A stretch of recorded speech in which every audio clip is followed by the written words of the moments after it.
Bom dia, pessoal. Boa tarde, boa noite.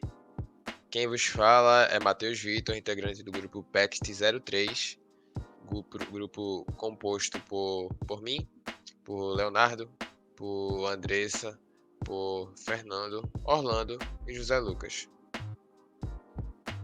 Sejam muito bem-vindos à nossa quarta videoaula e hoje iremos abordar o tema Paradigmas de Programação Orientado a Objeto. Inicialmente, é importante perguntar o que é paradigma de programação orientada a objeto. O paradigma de programação orientada a objeto é um modo, uma maneira de programar que tem como objetivo aproximar os códigos e as suas estruturas a exemplos concretos no mundo real. A primeira linguagem de programação com paradigma de orientação a objetos foi criada em 1970 por Alan Kay. Ele era matemático, biólogo e ao longo de sua vida, repleta de invenções, criou vários programas de aprendizado voltado para crianças, né? Ele sempre teve esse intuito de ajudar as crianças, principalmente crianças menos favorecidas. A programação orientada a objetos surgiu como uma alternativa a essas características de programação estruturada. O intuito de sua criação também foi de aproximar o manuseio das estruturas de um programa ao manuseio das coisas do mundo real. Daí o nome objeto. Nada mais comum do que isso no nosso dia a dia, objetos. Como algo bem genérico, sabe? E que pode representar qualquer coisa tangível. Esse novo paradigma se baseia principalmente em dois conceitos chaves: classes e objetos. Todos os outros conceitos, igualmente importantes, são construídos em cima desses dois. No vídeo passado, abordamos um pouco sobre esse paradigma procedural, em que cada código é dividido em diferentes funções. Já no paradigma que estamos estudando agora, o código é bem mais focado na divisão de objetos e suas características. Vamos ver no decorrer dessa videoaula. Como funciona o paradigma orientado a objeto? Os objetos são formados pelos seus atributos, dados e métodos, funções para alterar esses dados, né? E para exemplificar, iremos utilizar uma analogia com o controle remoto, em que cada tecla desse controle remoto tem uma funcionalidade diferente para a modificação do estado do objeto TV. Por exemplo, para aumentar ou diminuir o volume, sendo o volume o estado e a funcionalidade o método, o mesmo encontramos nos códigos de programação orientado a objeto, em que cada objeto tem seus métodos, tem suas funções, para modificar seus estados e seus atributos. Agora eu vou abordar com vocês os 4 pilares básicos da programação orientada a objeto. Primeiro, encapsulamento. O encapsulamento é a capacidade que determinado método ou atributo de um objeto tem de se manter invisível. Ou seja, ele continua funcional, mas sem mostrar como. É aquele famoso pensamento de saber o que faz, mas não saber como se faz. É até engraçado, né, falar isso. Isso tem sua razão, sabe? Para o programa, pouco interessa como determinado método é construído. O que de fato importa é que ele faça aquilo que promete, pois assim poderá ser utilizado com eficiência. Isso garante uma camada extra de proteção para a aplicação, pois os detalhes de implementação não são revelados, né? E essa é a intenção da pessoa que fez a programação. Ela é garantida por meio da declaração de que aquele método é privado e não público. Segundo pilar da programação orientada a objeto: herança. Como o próprio nome diz, trata-se de uma relação de receber algo pré-existente. No caso da programação orientada a objeto, a herança é um evento que ocorre entre classes. A doadora é chamada de classe mãe Já a classe que herda é chamada de filha. Quando ocorre uma herança, a classe filha herda características da classe mãe. Isso é bastante útil para um reaproveitamento de código, pois não seria necessário refazer algo que já existe. Parte de um ponto que se desenvolve novos métodos. Terceiro pilar, né, básico da programação orientada a objeto é o polimorfismo. Já o polimorfismo é uma característica inerente ao método dos objetos, aos métodos dos objetos. Significa dizer o quê?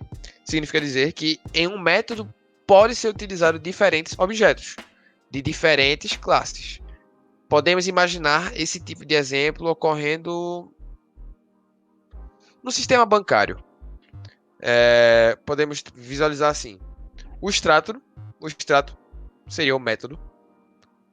Esse extrato ele mostra a movimentação da conta de clientes de determinada categoria. Essa categoria seria o objeto.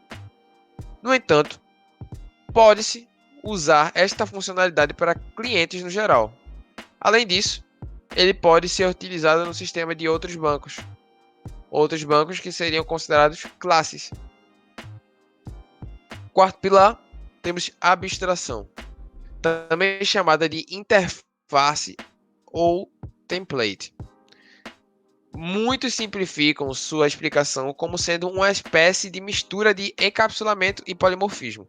A ideia principal é representar um objeto de forma abstrata, que seja obrigatoriamente herdado por outras classes. Assim, é possível criar uma classe abstrata com atributos e métodos, mas sua implementação deve ser feita das classes herdadas na programação, chamada de superclasse, sendo que um objeto não pode ser criado diretamente dela. Eu sei, pode parecer muito conteúdo, pode parecer muita coisa, mas vocês escutando uma vez, escutando duas vezes, bota o vídeo em velocidade mais devagar, que com certeza vocês vão entender tudo. Agora eu vou falar para vocês algumas vantagens de usar a programação orientada ao objeto. Primeira vantagem: maior produtividade no desenvolvimento de software. A programação orientada a objetos é modular. Ela fornece separação de tarefas no desenvolvimento de programas baseados em objetos. Também ela é extensível, pois os objetos podem ser estendidos para incluir novos atributos e comportamentos. Os objetos também podem ser reutilizados em vários aplicativos, por causa desses três fatores: modularidade, extensibilidade e capacidade de reutilização. A programação, POO, fornece produtividade aprimorada de desenvolvimento de softwares, em comparação com as técnicas de programação baseada em procedimentos tradicionais. Segunda vantagem: melhor vantagem de manutenção de software. Pelas razões mencionadas acima, o software orientado a objetos também é mais fácil de manter, como o design é modular, parte do sistema pode ser atualizado em caso de problemas, sem a necessidade de fazer alterações em grande escala. Terceira vantagem: desenvolvimento mais rápido. A reutilização permite um desenvolvimento cada vez mais rápido. Essa reutilização de códigos herdados. As linguagens de programação orientada a objetos vêm com ricas bibliotecas de objetos. E o código desenvolvido durante os projetos também pode ser utilizado em projetos futuros, que isso é extremamente interessante e pode salvar muito do seu tempo. Quarta vantagem: menor custo de desenvolvimento. A reutilização de software também reduz o custo de desenvolvimento.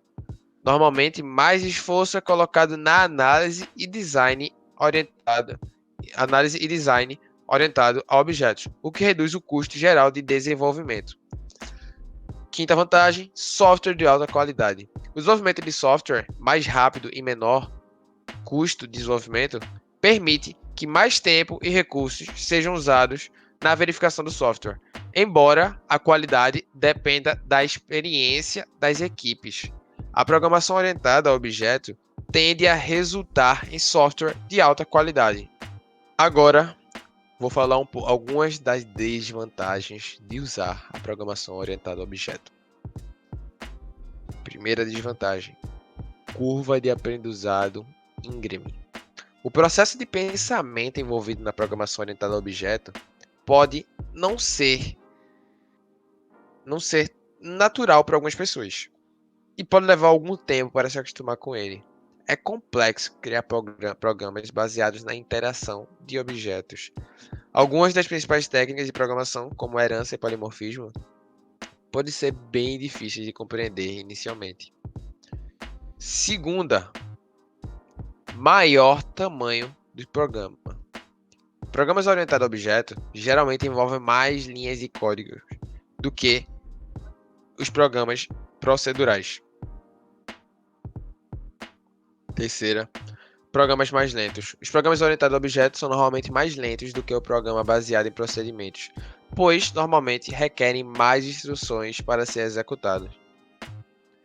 Quarta e última desvantagem é não adequado para todos os tipos de problemas.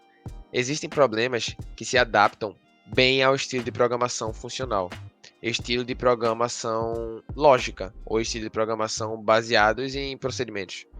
E a aplicação de programação orientada a objeto, nessas situações, não resultará em programas eficientes. E agora eu vou citar para vocês algumas linguagens de programação utilizadas em POO. A programação orientada a objeto, né, é um padrão de desenvolvimento de softwares, largamente utilizado em muitas linguagens de programação atuais, como Java, C, PHP, Python, C++, entre várias outras. Bom, no mais é isso, pessoal. Espero que tenham gostado da nossa videoaula. Na próxima aula, iremos falar sobre um dos tipos de paradigmas declarativo, paradigma funcional. Esse é um dos tipos, né? E fiquem ligados nesse canal para embarcar na próxima aventura. Dê um joinha no vídeo, compartilhe o vídeo para o seu amigo que gosta de programação. Novamente agradecendo ao professor Ruben por esse apoio nesse projeto de extensão e por esse incentivo. Espero que estejam gostando muito dos vídeos e até a próxima, pessoal.